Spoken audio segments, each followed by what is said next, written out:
మరొకసారి మన ప్రభు అయిన యేసుక్రీస్తు ప్రభుల వారి పేరట మీ అందరికీ నా యొక్క హృదయపూర్వక శుభాభివందనాలు తెలియజేస్తూ ఉన్నాను. ప్రియులారా, మరి ఈరోజు కొన్ని విషయాలు దేవుని యొక్క మాటలు పంచుకోవడానికి దేవుడు కృప చూపించాడు. మీతో కొన్ని మాటలు పంచుకోవాలని నేను ఆశపడుతూ ఉన్నాను. ప్రియులారా, మరి చర్చ్ నిర్మించబడుతూ ఉంది. ఇది మీరు చూస్తున్నది మా సొంత గ్రామంలో మాకున్నటువంటి పొలము. ఇక్కడ మాకు 66 సెంట్లు ఉన్నది. ప్రియులారా, ఇందులోనే మరి రోడ్డు పక్కలోనే మేము కొంత స్థలాన్ని కేటాయించుకొని మందిరాన్ని నిర్మిస్తూ ఉన్నాము. అందుని బట్టి దేవుణ్ణి నేను ఎంతగానో స్తుతిస్తూ ఉన్నాను. ప్రియులారా, మరి ఎంతో ఆహ్లాదకరమైనటువంటి వాతావరణము ఇక్కడ మనకు కనిపిస్తూ ఉన్నది. ఇది మా పొలానికి సంబంధించినటువంటి బావి ఇక్కడ ఉన్నది. పిల్లరా, అయితే బావిలో నీళ్లు లేవు. బావి చాలా లోతుగా ఉంది. అలాగే ఇక్కడ మీరు చూసినట్లయితే చుట్టూ చెట్లు, చల్లటి గాలి, మంచి ఆహ్లాదకరమైనటువంటి వాతావరణము ఇక్కడ మనకి కనిపిస్తూ ఉంది. ప్రియులారా, మరి ఈరోజు కొన్ని మాటలు, దేవుని యొక్క మాటలు మీతో పంచుకోవాలని నేను ఆశ కలిగిన వాడినై ఉన్నాను. మరి మన దేవుడు మనకు తెలిసినట్లుగా అద్భుతాలు, ఆశ్చర్యకార్యాలు చేయవాడు. ఆయన భూమి మీదను, ఆకాశంలోను, పరలోకంలోను అద్భుత కార్యాలు చేయగలిగిన ఏకైక దేవుడై ఉన్నాడు. అలాంటి గొప్ప దేవుణ్ణి మనం కలిగి ఉన్నందుకు మనం ఎంతో ధన్యులము. మన దేవుడు మనకు అసాధ్యమైనవి సుసాధ్యము చేసే దేవుడై ఉన్నాడు. దానికి నిదర్శనము మనము నిత్యము పఠిస్తూ ఉన్న, నిత్యము వింటూ ఉన్న వాక్యమే. అలాగే ఈరోజు మన కళ్ళ ముందు ఎన్నో సజీవ సాక్ష్యాలు మనకు కనిపిస్తూ ఉన్నాయి. కాబట్టి ప్రియులరా, మనము ఎలాంటి సమస్యల్లో ఉన్నా, ఎలాంటి ఇబ్బందుల్లో ఉన్నా, ఎలాంటి క్లిష్టమైనటువంటి పరిస్థితుల ద్వారా మనం వెళుతున్నప్పటికీ కూడా మన దేవుణ్ణి బట్టి మనము ఎంతో సంతోషముతో ముందుకు వెళ్ళాలి. ఎలాంటి కష్టాలు వచ్చినప్పటికీ నిరాశతో కృంగిపోకూడదు. ఎందుకంటే మనం నమ్మిన దేవుడు మనకు వచ్చే సమస్యల కంటే అతీతమైనవాడు, ఉన్నతమైనవాడు.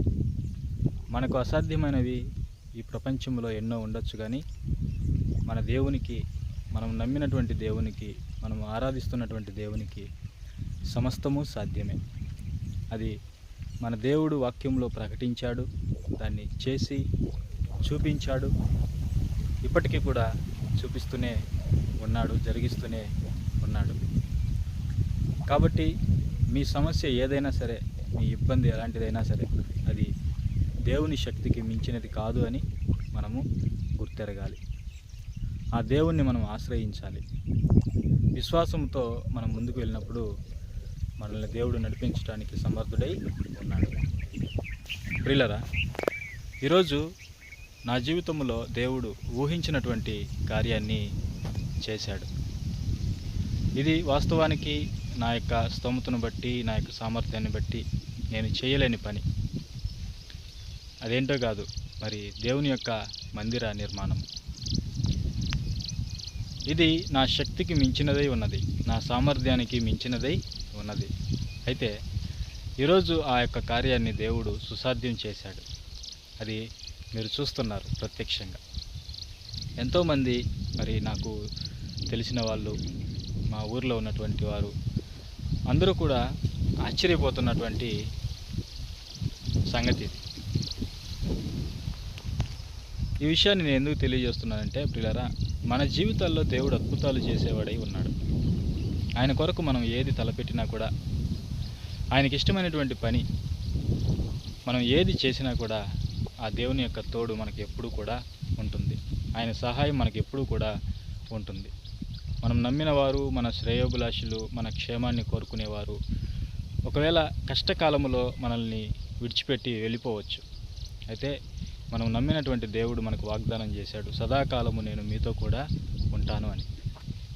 కాబట్టి మనుషులు చేయి విడిచినా కూడా మన రక్త సంబంధులు, మన స్నేహితులు, మన ముఖ్య స్నేహితులు ఎవరు మనల్ని చేయి విడిచినా కూడా మన దేవుడు మన కొరకు తన ప్రాణాన్ని సైతము లెక్క చేయకుండా ఈ లోకానికి వచ్చి తన రక్తాన్ని దారిపోసినటువంటి మన ప్రభువు మాత్రము మనల్ని విడిచిపెట్టేవాడు కాదు.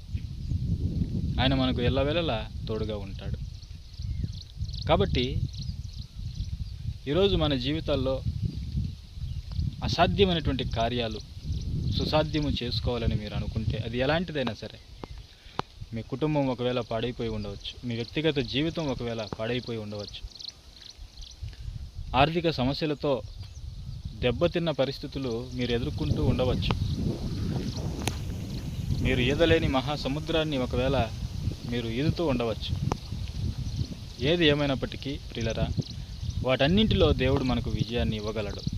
అయితే మనము ఆ దేవుని యొక్క మాటను బలంగా నమ్మేవారమై ఉండాలి. ఆయన మాటను మనం అనుమానించకూడదు, ఆయన శక్తిని మనము అనుమానించకూడదు. మన ప్రభు వాక్యములో నేను సర్వశక్తి గల దేవుడును అని అబ్రహాముతో మాట్లాడినట్లుగా మనం చూస్తూ ఉన్నాం. ప్రియులరా, మరి అబ్రహాము గారు పిల్లలు లేని స్థితిలో ఉన్నప్పుడు దేవుడు నీకు కుమారుణ్ణి అనుగ్రహిస్తాను, ఆ సంతానము ద్వారా భూలోక రాజ్యాలన్నింటినీ కూడా నేను ఆశీర్వదిస్తానని వాగ్దానం చేసి అబ్రహామును తానున్నటువంటి దేశంలో నుండి బయటికి తీసుకుని వచ్చాడు. పాలు తేనెలు ప్రవహించే కనాను దేశంలో ప్రవేశపెట్టాడు. ఆయన విశ్వాసం ఎంతో గొప్పది. అబ్రహాం గారి విశ్వాసము నేను ప్రత్యేకంగా మీకు చెప్పవలసినటువంటి అవసరం లేదు. అయినప్పటికీ ఆ వాగ్దానం ఆలస్యమయ్యేసరికి ఎందుకో దేవుని యొక్క శక్తిని శంకించినట్టుగాను అనుమానించినట్లుగాను మనము చూస్తాం. మరొకసారి దేవుడు 17వ అధ్యాయం ఆదికాండములో అబ్రహాము దగ్గరికి వచ్చి, అబ్రహాము, నేను సర్వశక్తి గల దేవుడను, నా ఎదుట నీవు నిందారహితుడవై ఉండమని దేవుడు చెప్పినట్లుగా మనం చూస్తాం. ఎందుకంటే దానికి ముందటి అధ్యాయంలోనే అబ్రహాం గారు తన భార్య అయినటువంటి శారా తల్లి మాట విని ఒక తప్పు చేసినట్లుగా మనకు అర్థమవుతుంది. దేవుని మాటను అనుమానించినటువంటి స్థితిలోకి వెళ్ళిపోయి తొందరపడి తప్పు చేసినట్లుగా మనకు అర్థమవుతుంది. అందుకే దేవుడు అబ్రహాముతో చెప్పినటువంటి మాట, నేను సర్వశక్తి గల దేవుడను, నా ఎదుట నిందారహితుడివై ఉండమని దేవుడు చెప్పాడు. ఆ తర్వాత 18వ అధ్యాయంలో మరలా దేవుడు చెప్పాడు, నేను నీకు ఒక కుమారుని ఇవ్వబోతున్నాను, మీదటికి ఈ కాలమున నీకు ఒక కుమారుడు కలుగును అని అన్నప్పుడు శారా తల్లి కానీ అబ్రహాం గారు కానీ అనుమానించినట్లుగా మనం చూస్తాం. శారా తల్లి నవ్వినట్లుగాను అబ్రహాం గారు కూడా మరి మనసులో నవ్వుకున్నట్లుగాను మనం చూస్తాం. అలాంటి సందర్భంలో శారా తల్లితో ప్రభు చెప్పినటువంటి మాట, యెహోవాకు అసాధ్యమైనది ఏదైనా ఉన్నదా అని చెప్పాడు. అంటే మన దేవునికి అసాధ్యమైనది ఏది కూడా లేదు. ప్రియులారా, ఒకసారి మీరు ఆలోచించేయండి. మన దేవుడు చేసినటువంటి అద్భుతాలు మనము ఏ చరిత్రలోనూ ఏ గ్రంథాల్లోనూ మనం చూడము. ఎందుకంటే మనం నమ్మినటువంటి దేవుడు నిజమైన సత్యదేవుడు, భూమి ఆకాశములను సృజించినటువంటి దేవుడు, మనుషులను నిర్మించినటువంటి దేవుడు, మన కళ్ళ ముందున్న ప్రతి అణువును కూడా సృజించినటువంటి దేవుడు. ఆయన మాత్రమే అద్భుతాలు చేయగలడు. తన పిల్లల కొరకు ఆయన చరిత్రలో ఎన్నో అద్భుతాలు చేశాడు. కఠినమైనటువంటి బానిసత్వపు సంఖ్యలు తెంచి ఫరో యొద్ద నుండి, ఐగుప్తు నుండి అలనాడు ఇశ్రాయేలును విడిపించాడు. వారి కొరకు ఎర్ర సముద్రాన్ని పాలు చేశాడు. బండ నుండి నీళ్లు రప్పించాడు. ఆకాశం నుండి మన్నాను కురిపించాడు. పూరేలు రప్పించాడు. వారు కోరుకున్నవన్నీ కూడా వారికి అనుగ్రహించి ఆ భయంకరమైనటువంటి అరణ్యములో వారికి తోడుగా ఉండి మేఘస్తంభముగాను అగ్నిస్తంభముగాను వారితో ఉంటూ కంటికి రెప్పలాగా వారిని కాపాడుకుంటూ అద్భుతాల మధ్య నడిపించాడు. అలాగే ఇంకా వారి జీవితాల్లో ఎన్నో అద్భుతాలు మనము చూస్తాం. కాబట్టి మన దేవుడు తన పిల్లల కొరకు అద్భుతాలు చేసేవాడై ఉన్నాడు. ఇలాంటి సందర్భంలో ప్రియులరా, మరి మరుసటి సంవత్సరమే దేవుడు చెప్పినట్లుగా అబ్రహాముకి, శారా తల్లికి ఇస్సాకు అనే వాగ్దాన పుత్రుడిని దయచేశాడు. వాస్తవానికి అది అబ్రహాము గారికి అసాధ్యమైనది, శారా తల్లికి అసాధ్యమైనది. ఎందుకంటే అప్పటికే వాళ్ళు ముసలి వాళ్ళు.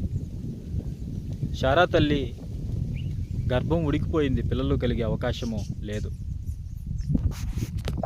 ఇక పిల్లలు పుట్టే అవకాశం లేదు వారికి.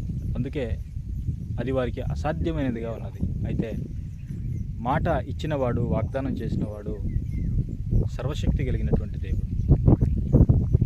ఆయన ప్రకృతికి ధర్మాన్ని నియమించినవాడు, సృష్టికి ధర్మాన్ని నియమించినవాడు, దాన్ని మార్చగలిగిన వాడు కూడా ఆయనే. కాబట్టి ఆ ప్రకృతి యొక్క ధర్మాన్ని దేవుడు మార్చినట్లుగా గర్భం ఉడికిపోయినటువంటి శారా తల్లికి వాగ్దాన పుత్రుడిని అనుగ్రహించినట్లుగా మనం చూస్తున్నాం. అంటే మనుషులకు అసాధ్యమైనది దేవునికి సాధ్యం. ప్రియులరా, ఈరోజు మనం నేర్చుకోవాల్సింది అదే. దేవుణ్ణి మనం బలంగా నమ్మాలి. నీతిమంతుడు విశ్వాస మూలమున జీవించు. వారికి ఉన్నటువంటి ధనాన్ని బట్టి కాదు, అధికారాన్ని బట్టి కాదు, ఆస్తులను బట్టి కాదు, జనబలాన్ని బట్టి కాదు, కేవలం విశ్వాసాన్ని బట్టి నీతిమంతుడు జీవిస్తాడు. అది కరువు కాలంలోనైనా సరే, కష్టకాలంలో అయినా సరే, మరణ కాలంలో అయినా సరే, ఎలాంటి పరిస్థితుల్లో అయినా సరే నీతిమంతుడు విశ్వాస మూలమున జీవించాలి. జీవిస్తాడు, జీవించును అని వ్రాయబడింది. కాబట్టి ప్రియులరా, ఈరోజు మనము సమాజంలో దేవుని కొరకు అద్భుతాలు చేయాలని ఒకవేళ మనం అనుకుంటే అది కేవలము దేవుని మీద విశ్వాసముతో ముందుకు సాగడం వలన మాత్రమే జరుగుతుంది. లేకపోతే మన జీవితాలు మనుషుల మీద ఆధారపడినంత కాలం, ధనం మీద ఆధారపడినంత కాలం, అధికారం మీద ఆధారపడినంత కాలం దేవుని కొరకు మనం ఏమీ కూడా చేయలేం. కేవలం విశ్వాసంతో మాత్రమే. ఈరోజు మీరు చూస్తున్నటువంటి మందిర నిర్మాణము అది చిన్నదే అయి ఉండొచ్చు, కానీ అది నా సామర్థ్యానికి మించినది. ఈరోజు నా జీవితంలో దేవుడు ఈ అద్భుతాన్ని చేశాడు. ఎందుకు పనికిరానటువంటి నన్ను దేవుడు ఏర్పాటు చేసుకొని మరి ఆయన సేవలో పాలిభాగస్తునిగా చేసి నన్ను ముందుకు నడిపిస్తూ ఉన్నాడు. బెంగళూరులో కూడా చిన్న పరిచర్య జరుగుతూ ఉంది. కాబట్టి ప్రియులరా, ఈరోజు నేను మీకు తెలియజేస్తున్న విషయం ఒకటే. మన దేవుడు అద్భుతాలు చేసే దేవుడు. మన జీవితంలో మీరు దేవుని కొరకు ఏ కార్యాన్ని తలపెట్టినా, ఎవరు మనకు సపోర్ట్ చేసినా చేయకపోయినా, ఆ మహాదేవుడు మాత్రం మనకు తోడుగా ఉండి మనల్ని ముందుకు నడిపించడానికి ఎప్పుడూ సిద్ధంగా ఉన్నాడు. కాబట్టి ప్రియులరా, మీ జీవితంలో మీరు అసాధ్యమైనవి సుసాధ్యమైనవిగా చూడాలనుకుంటే ఖచ్చితంగా ప్రభు మీద విశ్వాసము ఉంచండి. విశ్వాసముతో ముందుకు వెళ్ళండి. ప్రభువే మీకు తోడుగా ఉంటాడు. మీ కుటుంబాలకు తోడుగా ఉంటాడు. మీ పిల్లలకు తోడుగా ఉంటాడు. మీ సంఘానికి తోడుగా ఉంటాడు. మీ వ్యక్తిగత జీవితానికి తోడుగా ఉంటాడు. అద్భుత రీతిలో దేవుడు మిమ్మల్ని నడిపిస్తాడు. కాబట్టి ఈ సందేశాన్ని విన్న మీరందరూ కూడా వాక్యం ద్వారా దేవుని యొక్క శక్తిని ఆశ్రయించిన వారై విశ్వాసముతో, ధైర్యముతో, నమ్మకముతో ముందుకు వెళుతూ